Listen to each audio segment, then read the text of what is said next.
How to directly get access to gallery while importing a video in YT Create application. So hey guys, welcome to my channel, and in this video I'm going to show you how you can get directly access to your gallery instead of your folders in YT Create application while when you are trying to import the video. So it's super easy and we will make sure you get it right. You just make sure to watch the complete video carefully to avoid forgetting anything and making mistakes.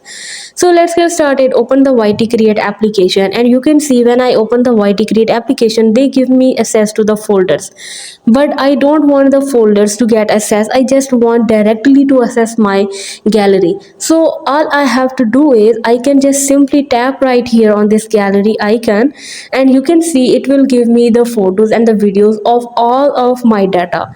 It will not give access to my folders. So this is how you can easily get access to your gallery instead of getting access to the folders. So hope you guys like my video, and please consider showing your support by commenting, liking, sharing and subscribing to my channel for more valuable content in the future.